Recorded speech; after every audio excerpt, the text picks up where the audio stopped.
选哲第一次在国外带大家一起来看影评哦。大家看到立哲背后的这个伦敦眼就知道，我现在在英国的伦敦。你有没有看这个好选择的专访呢？有看到好选择专访，你就知道立哲才刚刚到伦敦来访问了《阿凡达》所有的主创人员。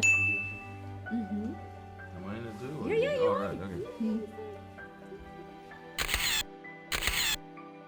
在这里看完电影之后，我就迫不及待的要在这边现场，在英国伦敦跟大家分享这部电影我的心得。好，我要先讲哦，这部电影真的是为了大荧幕量身打造的。先前无论是我们在手机上面看到的这些预告片啊，或者是什么，那真的都不足以为奇。你到大荧幕里面，真正的去感受荧幕上面的浩瀚，你才会知道，哇，这就叫电影啊！在疫情过后，我们大家都已经改变了很多收视习惯，可能很多观众会觉得在家里躺着舒舒服服看串流，不是也很好吗？但是《阿凡达》这部片，无论是它的3D 镜头，无论是它的画面，你在看电影的时候，你真的会觉得置身于一个真实存在的异世界，真实存在的一个外星星球。其实看完电影，你真的只有满满的敬畏感。敬畏什么呢？当然，我非常佩服导演，包括编剧、制片詹姆斯·科麦隆。詹姆斯·科麦隆真的是一个被电影耽误的科学家哦。其实他从以前就很喜欢拍科幻片，而且他拍的科幻片步步经典啊。最早的《Abyss》，然后还有《铁达尼号》。Terminator， 也就是魔鬼终结者系列，到魔鬼大地真实谎言，每一部都是立哲细数家珍的最爱。很多人那个时候是还没有出生的，但实际上呢，这些电影都是影史上的经典，你非看不可哦。如果没有看的话，赶快回去补课一下。就算是你现代用这个最新的眼光去看这些过去的经典作品，其实只要是詹姆斯·科麦隆的作品，就像史蒂芬·史匹柏一样，你永远都不会觉得它是过时的。那这一次《阿凡达》，你也会觉得哇塞，里面怎么有这么多高科技的武器？因为在这个潘朵拉星球，一切的物种都跟地球不一样，所有的这个无人机器人啊，还有这些驾驶操控的自驾机器人等等的，反正这些都是跟高科技做完完全全的连接，完全满足大家对科幻片的期待，以及对未来世界的期待哦。我真的觉得他很厉害。就是无论是这些道具的考究也好，这些武器，这些在外星球上面需要去运用的武器的设计，还有锐利度啊，它的所有的杀伤力、致命感，在这个电影里面都有完完整整的呈现出来。所以当你看到这些东西的时候，除了你很享受电影剧情的当下，你还会忍不住一直佩服，觉得哇，詹姆斯·科麦隆脑袋里到底装了什么东西？他为什么可以想出这么多看起来就是真的杀伤力十足，而且是完全符合一个外星世界、异世界所存在的武器？这些是我觉得在看这部电影的时候，我一直忍不住对他心生敬畏，然后很想要立正站好，跟他一鞠躬的，跟他敬礼的这种感觉。好，除了很佩服詹姆斯·科麦隆在这整体的视觉呈现，不要说是这个技术上面，它突破了各种困难，拍 performance capture，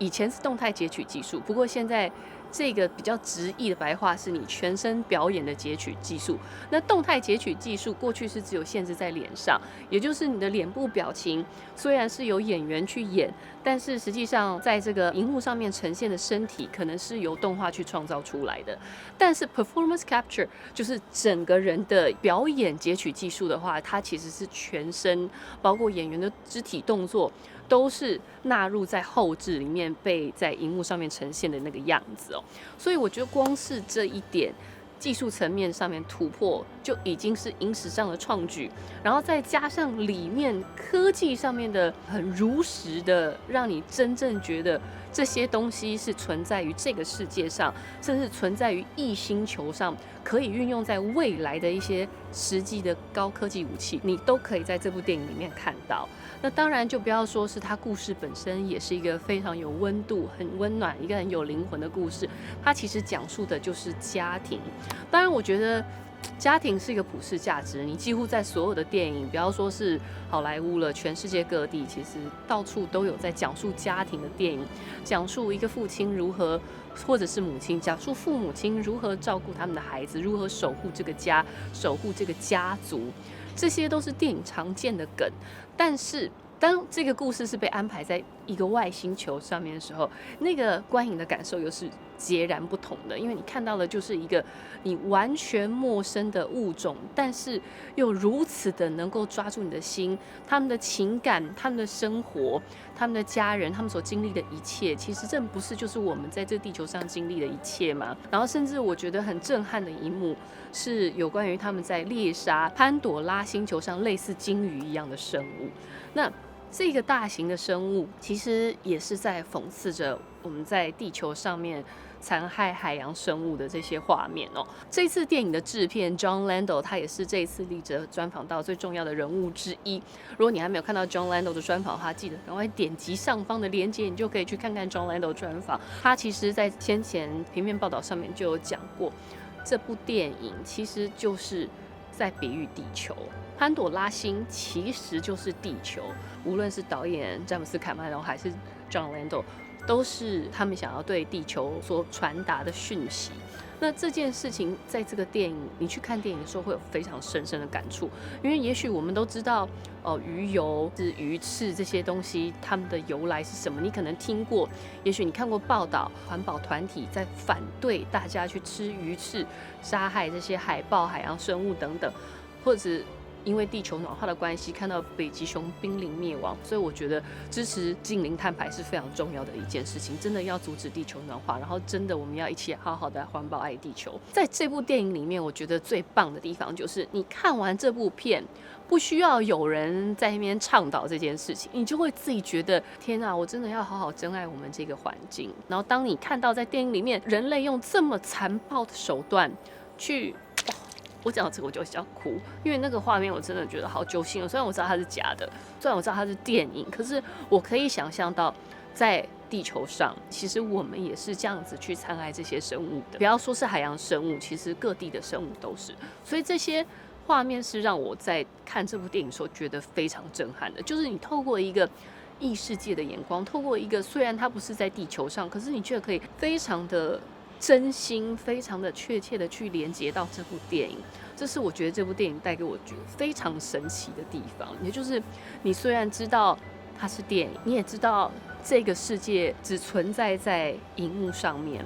但是你却知道这个世界其实在你的心里，这个世界就是我们现在生活的世界。然后透过荧幕上一个非常神奇的演出，能够让你感受到这个世界，甚至能够让你警惕到什么。这是我觉得《阿凡达》让我印象最深刻、最棒的地方。当然最棒的地方还是詹姆斯·科麦隆每一次在技术性上面的突破，让我们又再次看到这些纳美人，甚至这次还有海洋族群的人栩栩如生的在观众眼前，而且你不会觉得它是假的，你真的会觉得这些人、这些物种真实的存在，只是他们不知道在哪一颗星球拍了这部片。我真的太佩服了。如果今天有机会专访詹姆斯·科麦隆1个小时，我都问不够，他真的太厉害了。当然 John Lando 也是他非常棒的左右手，如果没有 John Lando， 今天这部电影也呈现不出来，因为有很多技术性问题都是靠 John Lando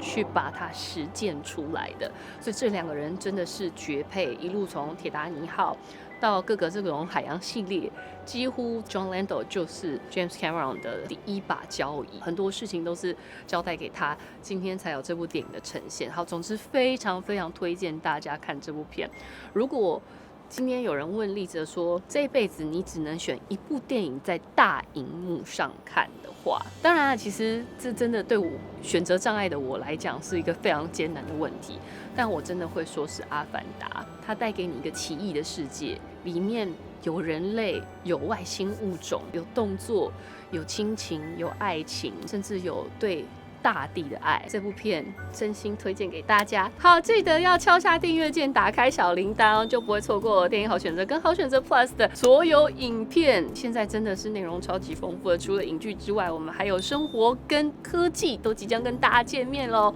赶快订阅吧。希望下次还有机会能够在国外跟大家分享第一手影评。